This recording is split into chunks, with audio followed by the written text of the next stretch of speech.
He saved the commander without knowing who she was. Her gift changed everything. The electric storms screamed across the desolate flats of Veyron Delta.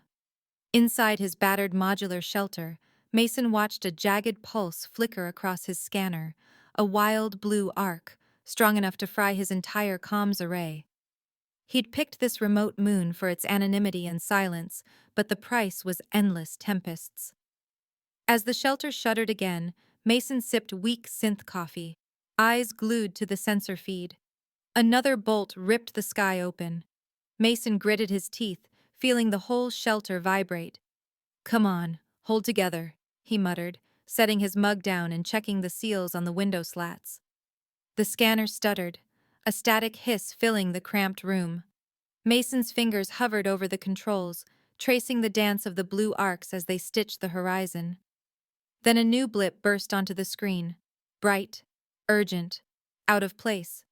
Not the usual echo of old mining rigs, not the predictable dead hum of weather drones. This was something alive, something in trouble. He should have ignored it. He told himself as much, more than once, hands tightening on the console. But the old instincts, those hardwired reflexes from his days as a rescue pilot, wouldn't let him. He pressed his lips together, fighting the urge, then lost. "Damn it," he swore, snatching his weatherproof jacket from the hook. "Of all the moons in the sector!" He yanked open the airlock and plunged into the storm. Wind slammed into him, ferocious and unyielding, dragging stinging grit across his cheeks. He ducked his head, sprinted the short distance to the sandrunner, and leapt inside. The little vehicle shuddered as Mason kicked the ignition, its turbines whining in protest. He gunned it, tearing into the howling wind. Flashes of blue-white lightning stitched the sky, illuminating the desolation in strobing bursts. The sandrunner bucked over black stone and silty flats, its navigation barely keeping up with the chaos. Mason's hands were steady, eyes darting between the cracked windshield and the flickering nav screen. There, just ahead, a plume of smoke, thin and dark against the storm-lit horizon. He found the wreck less than 4 kilometers out, a fresh wound in the planet's flesh. The ship was unlike anything Mason had seen. It didn't look built so much as grown, every curve seamless, the hull patterned with organic ridges and shimmering layers. Torn plating and exposed veins pulsed with dying power, blue sparks arcing from rent to rent. Mason's boots crunched over shards of hull as he climbed onto the listing craft. He forced open the hatch with a crowbar, straining against warped metal until it finally gave. The stench of scorched electronics and ozone hit him. Inside, the cockpit was a ruin, its pilot slumped at the controls, unmoving. Mason checked for a pulse out of habit, but the body was cold, skin oddly textured, features unfamiliar. He swallowed, moving on. The rear compartment was worse, half collapsed, the bulkhead caved in. Mason crawled through, fighting falling debris and hissing wires. He almost missed her, half buried under a twisted beam, crimson skin gleaming even in the gloom. She was curled in on herself, unconscious, but her chest rose and fell, slow, shallow, alive. Her armor was like nothing he'd ever seen. Smooth, seamless, almost liquid, it clung to her body as if it breathed with her. Mason crouched beside her, brushing away loose rubble. Her hair was braided in tight, intricate cords. As he shifted the beam, a section of her armor peeled away, revealing swirling symbols etched into her flesh, delicate, labyrinthine, like living calligraphy. "Hey," Mason whispered, checking her pulse. It was there, but faint, fluttering like a caged bird. He hesitated, feeling her weight as he worked her free. She was heavier than she looked, all muscle and coiled power beneath that alien skin. "Come on," he said, voice gruff, lifting her into his arms. Her head lolled against his shoulder, her scent unfamiliar, wild spice and something metallic. Outside, the storm raged, clawing at them, flinging sand and static against his face as he staggered back to the Sandrunner, shielding her with his body. The drive back was a blur. Constant jolts, the world reduced to wind, darkness, and the fierce, silent presence in his arms. He carried her inside, past the battered airlock, and laid her gently by the generator's hum. Mason moved quickly, dropping to his knees to clean her wounds with med gel, patching up deep gashes and ugly bruises. The armor came away in strips, falling to the floor with a soft, organic clatter. He dressed her in a spare shirt, rolling the sleeves to fit her strange, powerful frame.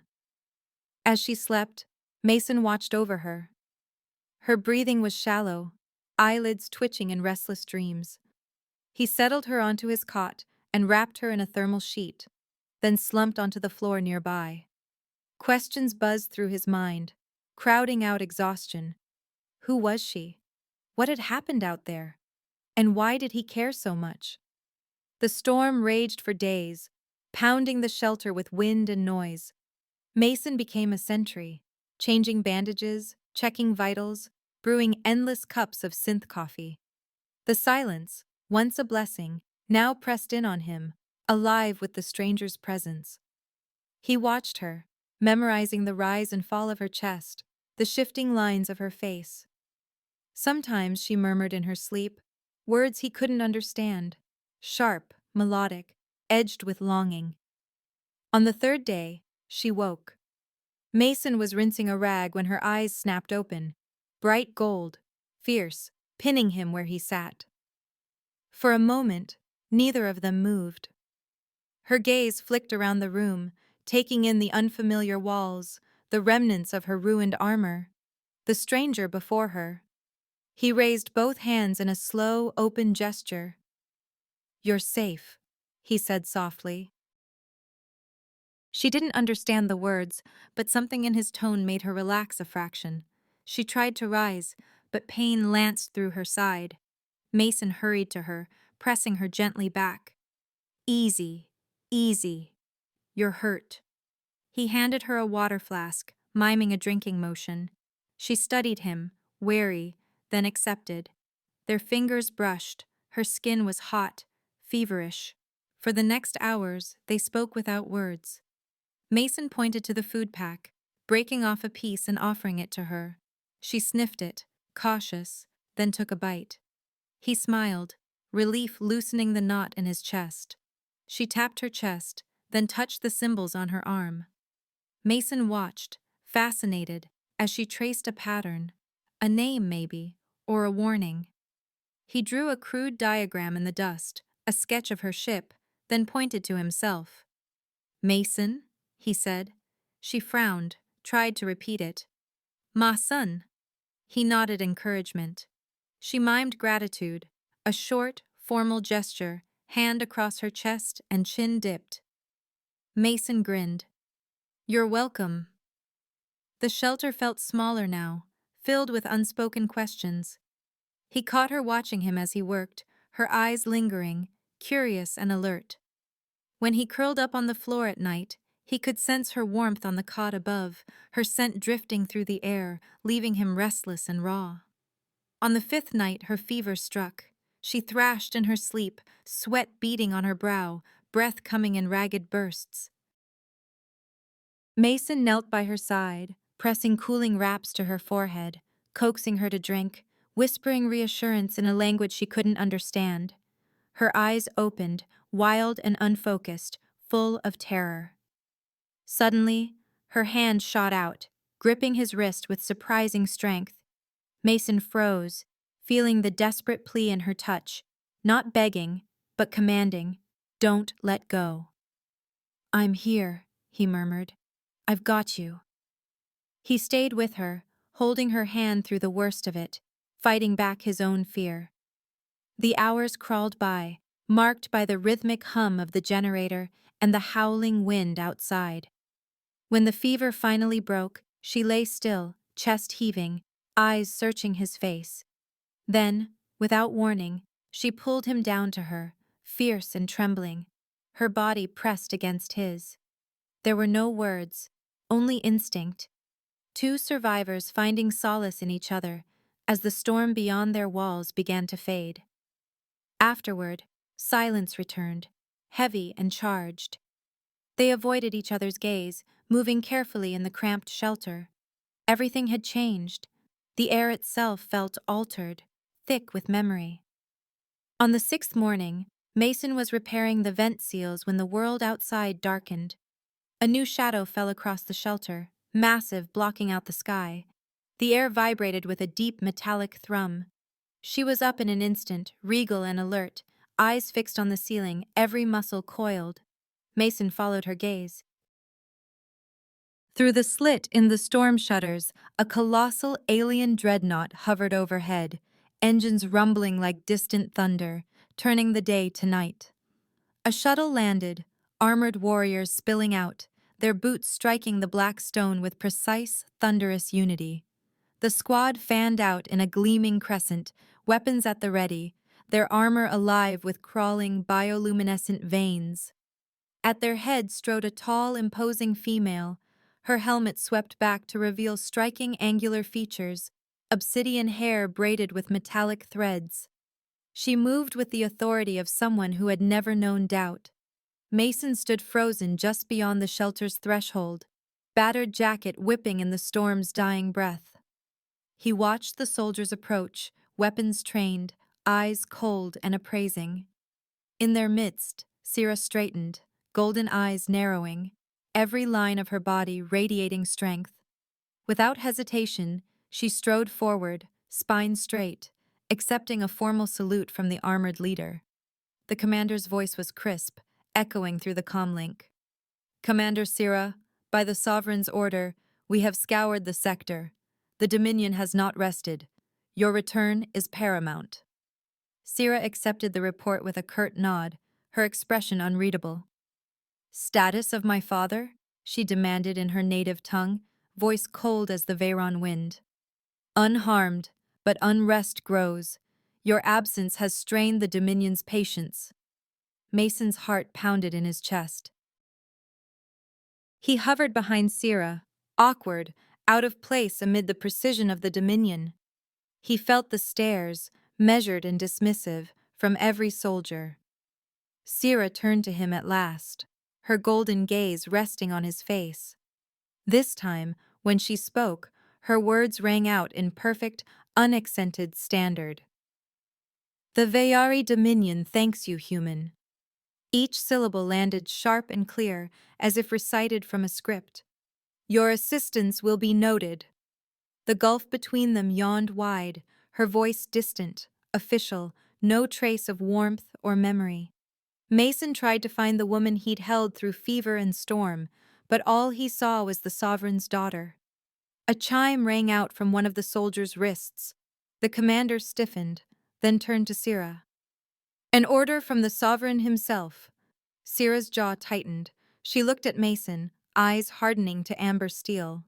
"For saving the Sovereign's daughter, you are awarded a role. You will serve as my defender in the right of contest."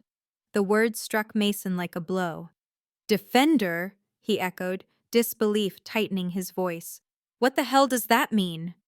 The lead guard sneered, stepping forward, lips curled in disdain. "You will fight for her honor, scavenger. You now belong to the Dominion." The words echoed, heavy and final. Before Mason could protest, two soldiers seized him by the arms, their grip ironclad. Sira said nothing. Mason caught her gaze. Something flickered there, a silent apology. But she looked away, mask unbroken. The shuttle's ramp swallowed him. The interior was cold, seamless steel, glowing with cyan tracery. Soldiers marched him down endless corridors. Mason tried to struggle, to speak, but every protest was ignored. He was stripped, his battered jacket and boots tossed aside. Machines scanned him, lights crawling over his skin. They took blood, samples, measured and cataloged every scar.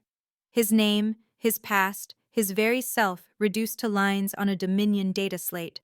They locked him in a cell, bare walls, a cot, a single light. The silence pressed in. Mason leaned against the cold metal, fists clenched. He'd wanted silence, anonymity. Now he was just another part of a machine. The same machine that had once ravaged his home, left his squad burning on nameless moons. Hours blurred. The cell door hissed open. "On your feet," barked a guard. "Training deck, move." He was marched through a maze of steel corridors, past vast hangars and ritual halls, until he emerged onto the training deck, a cavernous expanse lined with weapon racks and painted with sigils. There, a hulking figure awaited. Garen, the drill master, skin gray and lined, eyes like black glass set deep in a face carved from stone. Garen's voice grated like old machinery. "So, the Sovereign's prize is a human scavenger. My task? Make you into something that won't shame the commander. Not likely." Mason squared his shoulders, defiant. "I don't need to impress anyone." Garen's lip curled. "We'll see." Training was brutal. The Vayari style was rigid, ritualized. Every strike and block a lesson in control and tradition. Mason was a brawler, all instinct and desperation. Garen's staff found every opening, knocking him down again and again. Bruises bloomed on his skin, sweat stinging his eyes. "You fight like a cornered beast," Garen barked. "No discipline, no honor."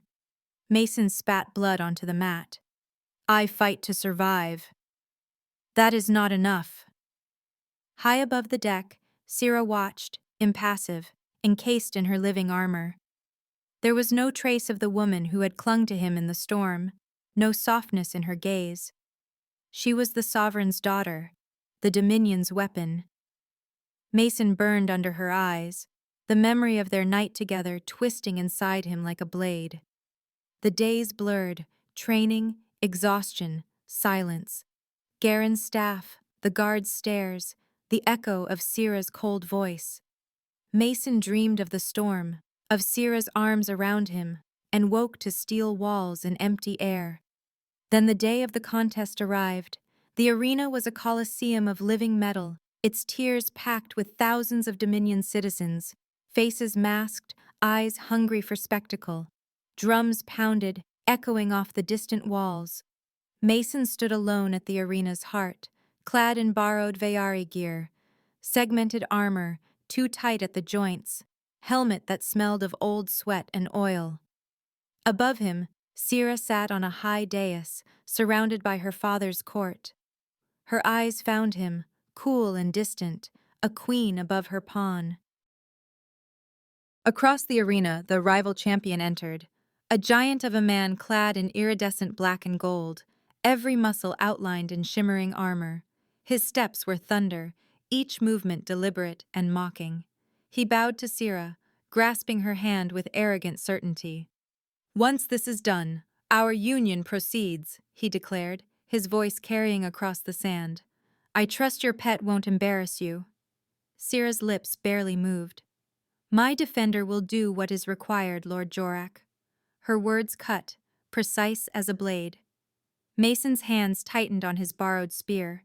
This was no duel. It was a spectacle, a message to the Dominion. The crowd roared, eager for blood. The gong sounded. Mason's first opponent, a brute of a Vayari, arms like tree trunks, charged, weapons swinging. Mason ducked, scrambled, refusing to meet strength with strength. He dodged, rolled, let the giant wear himself out with furious, clumsy blows. The crowd jeered, hurling insults. Garen scowled from the sidelines. Then Mason spotted a loose panel on the arena floor. He feinted left, drew the brute after him, then sprang aside. The brute's foot caught the panel. He staggered, momentum carrying him forward, and Mason struck from behind, sending him sprawling. The crowd booed. Mason stood, chest heaving, the taste of copper in his mouth. He had survived, not by honor, but by cunning. Afterward, Mason stood alone in a shadowed corridor, peeling off his helmet, sweat and shame prickling his skin. Sira appeared, flanked by guards, her eyes burning. "That was disgraceful," she said, voice low and fierce. "You shamed me before the Dominion." He bristled. anger surging. I won! Isn't that what matters? You represent my honor, not just your survival. Her words stung. He'd risked everything for her, dragged her from the wreckage, held her through the fever. Now he wasn't good enough. Not for her, not for the Dominion. Mason's jaw clenched. You don't understand what you've done, Syrah said, her voice trembling. You think you saved me, but you brought me back to my cage. The words hit him like a gut punch. Then explain, he demanded. I deserve that much. Syrah's golden eyes shone with unshed tears. I wasn't just lost. I was fleeing a forced union with Jorak. My father sent his armies to bring me back, to seal the Dominion's future with a marriage I never wanted. You, her voice broke. You brought me back to them. For a long moment, neither of them spoke. Mason's breath was loud in the empty corridor. The memory of their night together, so desperate, so alive, curled between them, suddenly bitter. Why didn't you tell me? He asked softly, stepping closer.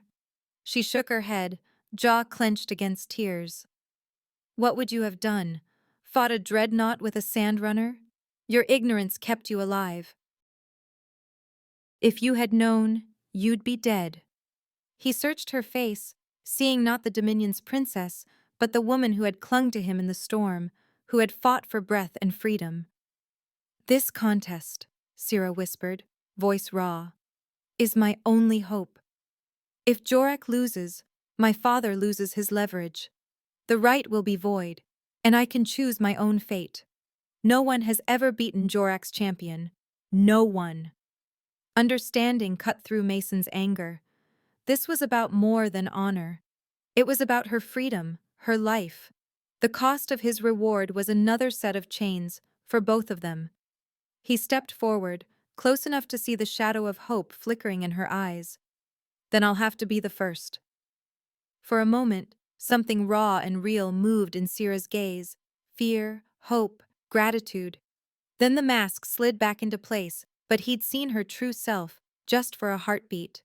Their alliance was forged, silent but unbreakable, beneath the Dominion's watchful eyes.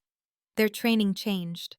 Where once Garen's barked commands and rigid drills had filled the hours, now, late at night, Mason and Syrah became partners, slipping past the guards into the shadows of the auxiliary training decks. The air hummed with secrecy, every moment risky, every lesson edged with something urgent and new. Syrah drove him hard, her movements crisp and merciless. She struck without warning, her living armor flowing with each motion, her eyes sharp as blades. Again, she commanded, forcing Mason to block high, duck low, twist from holds he barely understood. He gasped for breath, sweat slicking his arms. That move, where'd you learn it? She offered the ghost of a smile. Vayari children practice it before they can walk. If you want to survive the final round, you must learn to think like us. Predict the rhythm, see the telegraphed strike, exploit the arrogance. And if they stop fighting fair? Mason asked, circling her warily. She cocked her head, gold eyes glinting. Then you improvise. That's what you teach me, isn't it? He grinned. You're learning.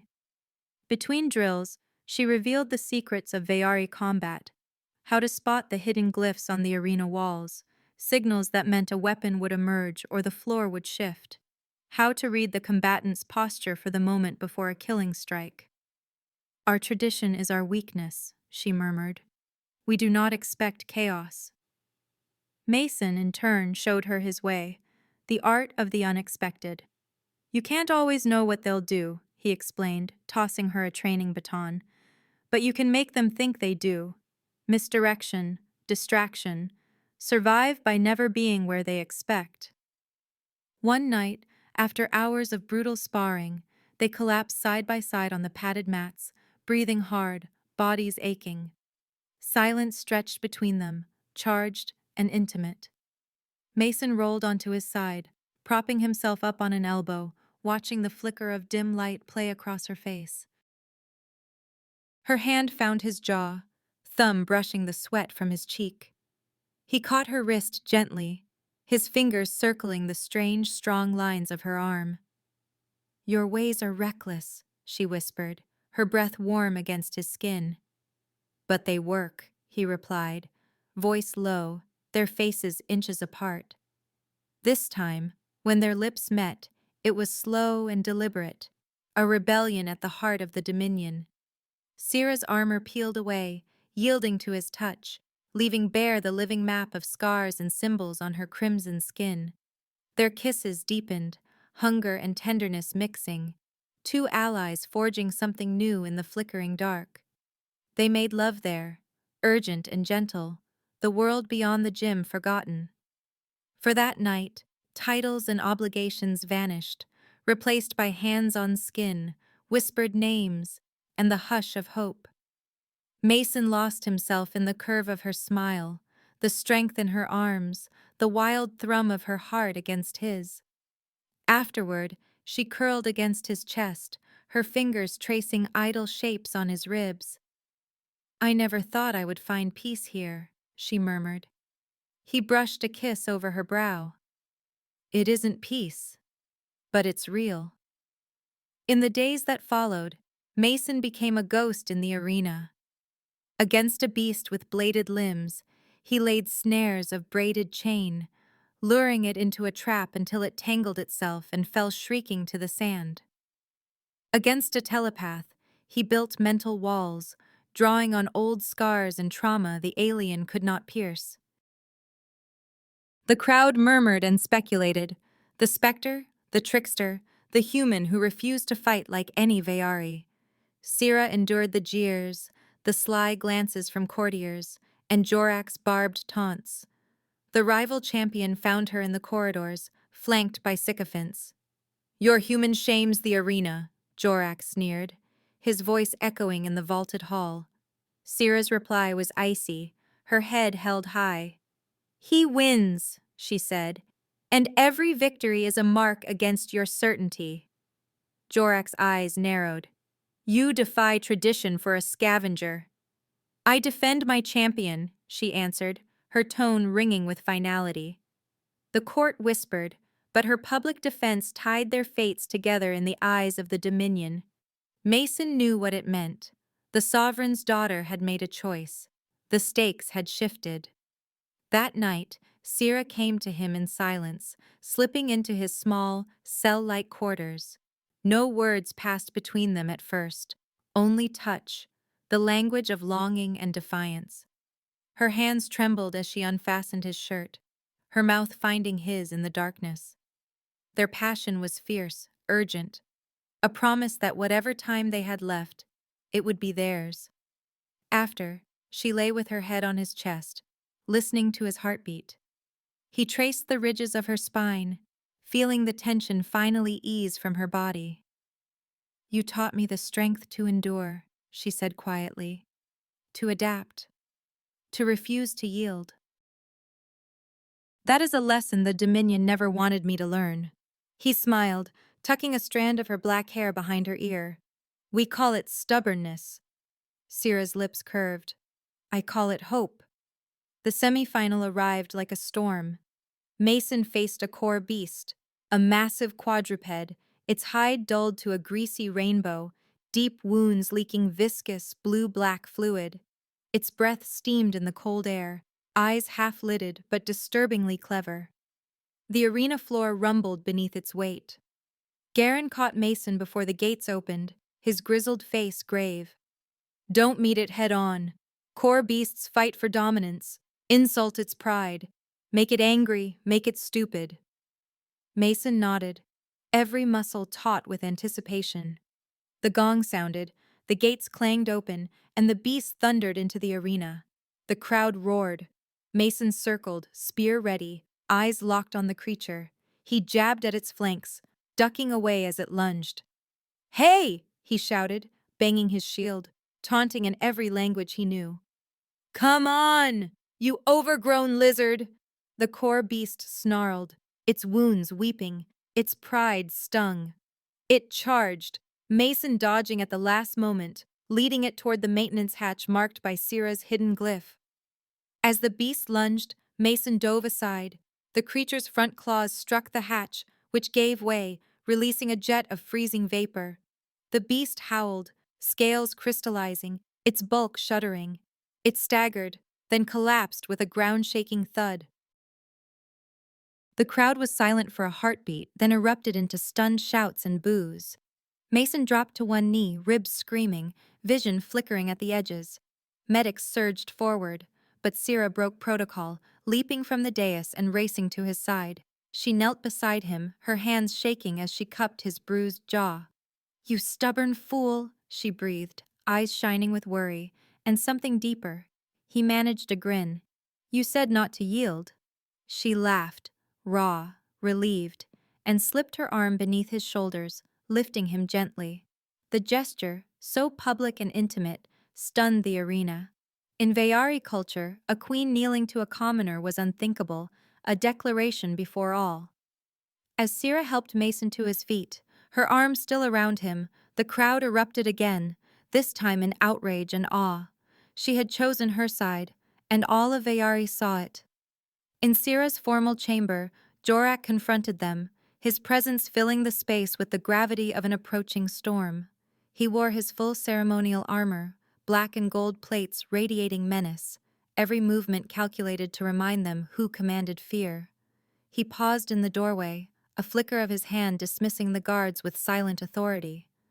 The doors closed behind him, sealing the three of them in an air thick with tension and unspoken history.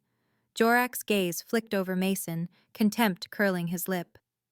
"Your little show in the arena was touching," he sneered, his voice heavy with disdain. "A queen kneeling to a mongrel. You mock our alliance and my house before all of Vayari." Syrah stood beside Mason, chin high, her bearing regal even in the privacy of her own quarters.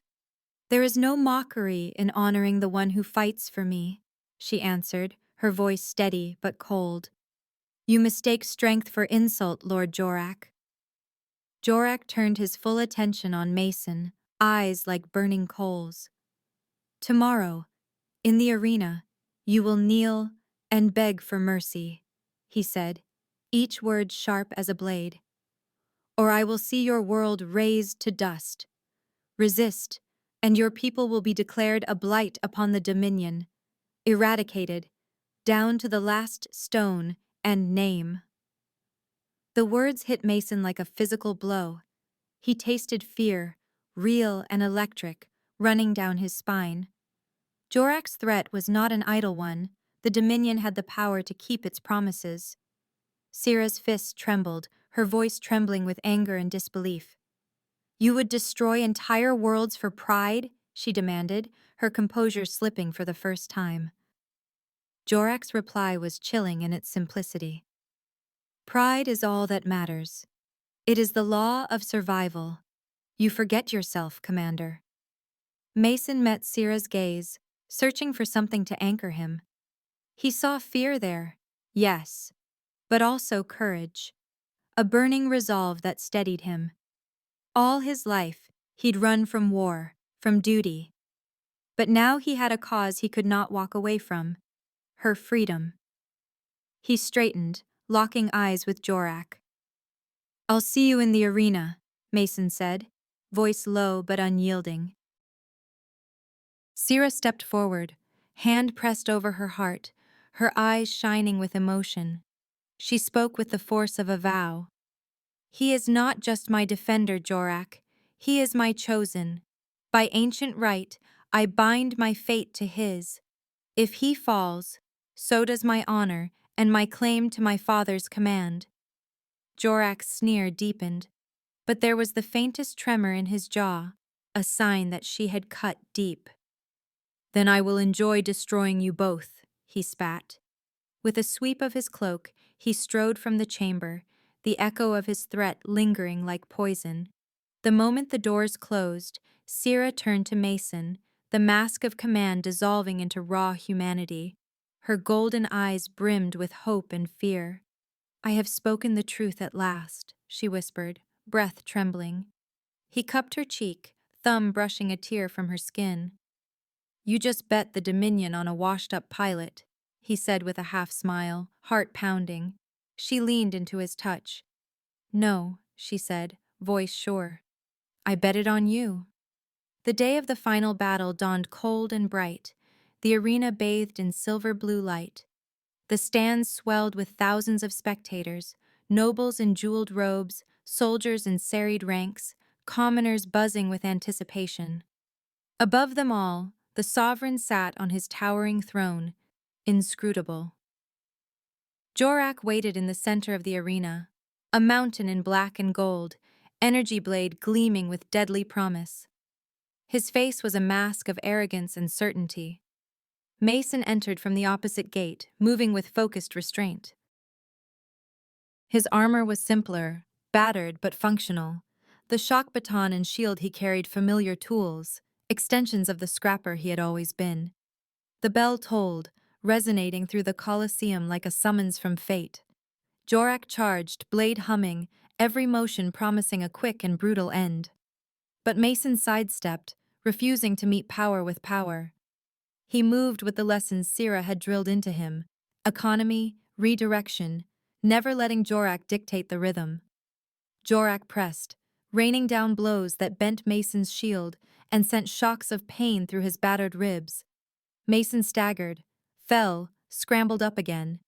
He landed small, stinging strikes where he could: an exposed wrist, a gap in armor, the back of Jorak's knee.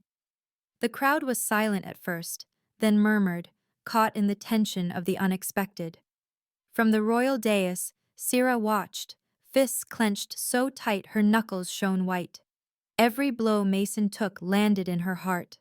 Every dodge was a prayer answered. The fight dragged on, longer than any expected. Jorak's confidence gave way to irritation, then anger. He overextended, slashing at where Mason had been a heartbeat before. Mason dropped his shield, letting the energy blade smash into the sand, sending up a plume of scorched glass. In that instant, Mason lunged, rolling under Jorak's guard, and drove a hidden blade into the back of Jorak's knee. Jorak bellowed, collapsing to one knee, his blade flailing. Mason pressed the tip of his knife to Jorak's exposed throat, the killing blow his for the taking. But Mason hesitated. The arena held its breath. Instead of striking, Mason stood, deactivated the blade, and turned his back on Jorak, a gesture that, in Vayari culture, was both the highest insult and the greatest mercy. "It's over," he said, voice ringing through the sudden hush. For a moment, time stopped. Then, from the royal dais, the sovereign rose, applause slow and deliberate. The arena exploded in shocked respect and wild cheering. Sira ran down the steps, heedless of protocol or decorum. She reached Mason, flinging her arms around him, tears streaming down her face. "Mason!" she gasped, holding him as if she would never let go. He grinned, holding her tight, the crowd's roar washing over them. The sovereign's voice echoed, amplified for all to hear. "The right is fulfilled, the debt is paid, the union is dissolved. Commander Sira's defender has shown a new kind of strength." All around them, the crowd bowed in acknowledgement, the ancient rules shattered and remade. Mason held Sira as the cheers faded, his heart beating in time with hers. The weight of the past, the terror of the future, all of it fell away in the circle of her embrace. The reward he'd come for, the one he'd never known he needed, was right here, the woman who had risked everything, for herself and for him. For the first time since the war, as he looked down at Sira, her face radiant with relief and pride, Mason felt it bloom in his chest. He was home. 2 years later, on Unity, a city born from the fusion of Terran and Vayari worlds, Mason stood on the balcony of their home, watching ships arc across the sky. The horizon was a living mosaic, obsidian towers grown from Vayari bioalloy, their surfaces shimmering with embedded gardens, roots and blossoms spilling from every ledge. Human laughter drifted up from the walkways below, mingling with the hum of Vayari market chants and the distant music of a dozen blended cultures. The city should have been impossible, but here it was, a testament to a new future built from the unlikely collision of worlds and hearts. A familiar warmth pressed against his back, soft but strong. Sira slid her arms around his waist, fingers interlacing over his stomach, her cheek nestling against his shoulder. He let himself lean into her, smiling at the gentle peace in her golden eyes. She wore simple linen trousers and a loose Terran blouse, her wild black hair in a single braid, her features relaxed and open, her belly, round and full, pressed into him, a promise of what was to come. Mason laid his hand over hers, feeling the life beneath her skin. "We fought for this," he said quietly, his voice barely above the hush of evening wind. "You bet your future on a broken pilot." She laughed, low and fond, turning to rest her forehead against his. "It was the only bet I ever made that felt like a sure thing." Her breath was warm, her smile radiant. They stood in silence, the moment thick with memory. The storm on Veyron Delta, the arena, the night they'd chosen each other against an empire. A chime sounded from the door panel, melodic and insistent. The delegation had arrived. Sira's hand tightened on his, her sigh tinged with resignation. "Duty calls." Mason turned, brushing his lips over her knuckles. "Let them wait," he whispered, and kissed her. A long, deep kiss, neither desperate nor hurried. It was the kind of kiss that had become their language, a promise renewed each day. They broke apart slowly, eyes lingering. He straightened his collar and made his way to the door, opening it to a sight that made him grin. General Maddox, the old Terran commander, in full dress uniform, blinking in awe at the city beyond. The general's hair had silvered in the last few years, but the fire in her eyes had only grown. "Mason," Maddox said, offering her hand. "I still can't believe it. You, here, a diplomat instead of a hellraiser." He shook her hand, laughter in his voice. "I still raise a little hell, General, just the peaceful kind." Maddox swept into the apartment, gaze drinking in every detail, the hybrid architecture, the Veyari art on the walls, the living green climbing the stone columns. "You've done what all our treaties couldn't, the Terran Alliance and the Dominion, partners in a galactic accord. We ended the war with unity, not surrender." Mason shrugged, a little embarrassed by her praise. "I just got lucky. Right place, wrong time." Sira entered then, her ceremonial sash draped over her shoulder, the pale blue silk embroidered with both human and Veyari symbols. Maddox bowed formally, earning a smile from Sira. "Commander Sira," Maddox said with genuine respect. "Please," Sira replied. "Here I am, only Sira." She extended a hand, and the two women clasped forearms in the Veyari fashion. "Welcome to our home, General." From the balcony, Mason watched the arrival of the Veyari delegation, a procession of dignitaries in flowing, iridescent robes. At their head strode Garen, the old drill master, his bearing as rigid as ever, though his hair had turned almost entirely silver. He paused at the threshold, eyes scanning the apartment with the scrutiny of a man who had never trusted comfort. Garen saluted Mason with formal precision, then allowed himself a rare, brief smile. "The colony is more orderly than I expected." Mason grinned. "That's the Veyari half. The human half is responsible for the wild parties and the noise complaints." Garen's gaze shifted to Sira's belly, and the smile deepened. "You are building more than a city, I see." Sira touched her stomach, pride and joy softening her features. "We are building a future, one that belongs to both our peoples." The reception that evening was a tapestry of contradiction and possibility.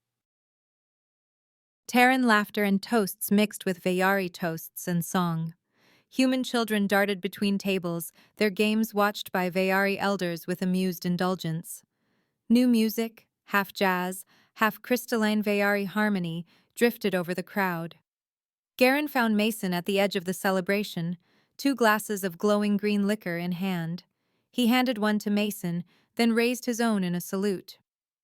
"The rules have changed," Garen said, voice rough with age and something like pride. "There is a new course at the Academy, adaptive combat. Unofficially, they call it Mason's method." Mason nearly choked on his drink. "You're kidding." Garen shook his head, lips twitching. "You taught us to look past ritual, to adapt, to see strength in survival. That is your legacy here."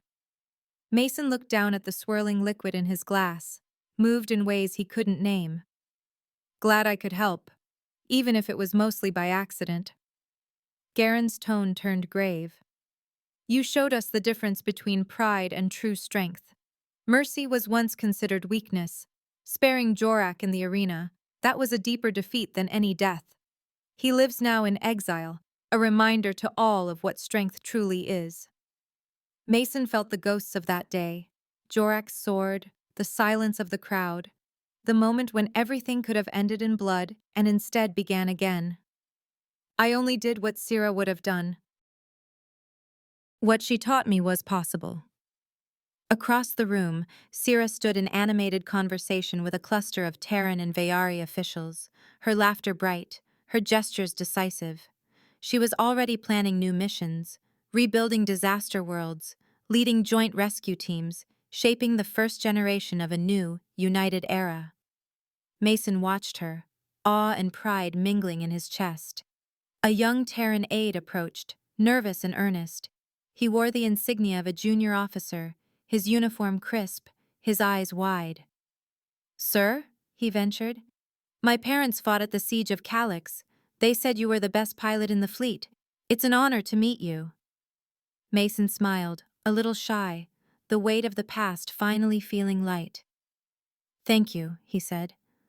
"But the real heroes are the ones who made it home, and who build something better afterward." The aide beamed, hope lighting his face. Mason clapped him on the shoulder, sending him back into the crowd. He looked around at the impossible city, the music, the laughter, the entwined cultures, and felt the peace settle deeper in his bones. The war was truly over. The ghosts that had chased him across the stars were quiet at last. And as Sira caught his gaze from across the room, her eyes shining with love and promise, Mason knew he was exactly where he belonged. The last shuttles departed. Their engines flared in the dusk, blue fire threading across the horizon as Unity's sky settled into velvet night. The city's towers shimmered with bioluminescent gardens, lights shifting and dimming as the celebrations faded into memory. Mason and Sira stood on their balcony, the cool air swirling around them, carrying traces of Terran jasmine and something sharper, wild, a scent that always reminded Mason of Sira herself. She leaned into him, her hands resting on the gentle curve of her belly. For a while, they simply stood together, watching the last points of light blink away above the landing pads. The hush that followed was profound, a silence built not from absence, but from fulfillment. "Garen has a sense of humor now," Mason mused, breaking the quiet with a lopsided smile. "Never thought I'd see the day." Sira's eyes glimmered in the dim light, the gold catching every stray photon. "He's learned to respect the unpredictable," she replied. "You gave them a new perspective. The Dominion needed a little chaos." He squeezed her gently, remembering the old drill master's gruff approval, the warmth hidden beneath all that iron discipline. "Maybe. Or maybe he's just tired of yelling at recruits who fight like me." Sira laughed, the sound clear and unguarded. She brushed a stray lock of hair from her brow and gazed up at the stars, alien constellations scattered across a sky both familiar and strange. Her smile faded, replaced by a thoughtful quiet. Mason felt her body tense ever so slightly against him. He asked about Jorak, the ghost at the edge of every victory. "Do you ever think of him? Wonder what became of the great Lord Jorak?" Her lips curved but without amusement. "He's irrelevant, a relic of a world that's gone. The dominion he fought for doesn't exist anymore, not here." She fell silent, her eyes searching the distant night. I worry sometimes, Mason, about our child. They'll be the first, a bridge between worlds, with all the weight that brings. It's a lot to carry for someone so small. He turned her gently to face him, hands cupping her face. He traced the angles of her cheekbones, the softness of her mouth, the strength in her jaw. He saw in her eyes the same fierce gold that had watched him across a battered scanner on Veyron Delta, that had locked on him in the arena, that had wept and laughed and shone with hope. "They'll be Veyari," Mason said, voice steady as bedrock. "But they'll have my stubbornness, my knack for fixing things, and my taste in impossible women." Syrah's laughter rang out, bright and musical, shattering the tension between them. "You are incorrigible, Mason Hart, still arrogant, even after all these years," he grinned. "An impossible man for an impossible world." She leaned forward, their foreheads meeting, breath mingling. The night around them was deep and infinite, the city below a tapestry of lights and quiet movement. He kissed her, slow and certain, a promise renewed with every heartbeat. There was nothing desperate in it now, just deep knowing, the comfort of having survived storms together, of having built something lasting from the ruins. He rested his hand on her belly, feeling the faint flutter beneath his palm. "They won't just be a bridge, Syrah. They'll be the future we made. They won't have to choose between worlds. They'll be their own." She closed her eyes, letting herself sink into his embrace, her trust complete and unreserved. "You always make it sound so easy." He brushed his thumb along her cheek, smile softening. "Nothing about this was easy. We fought for every bit of it. But that's why it matters." She nodded, silent tears slipping down her face, not of sorrow, but of relief. "I used to think the only way to survive was to keep fighting. But now, I want them to know peace, Mason. I want our child to grow up free, not forced to choose a side, not taught that love is a battlefield." He held her closer, drawing her into the warmth of his body, the steady beat of his heart anchoring them both. "They'll have that. You'll see. And if anyone tries to make them choose, they'll have their mother's courage and their father's stubbornness to remind them who they are." She smiled again, radiant, her worries easing. "We'll teach them about storms and how to outlast them. We'll teach them to build, to bridge, to hope."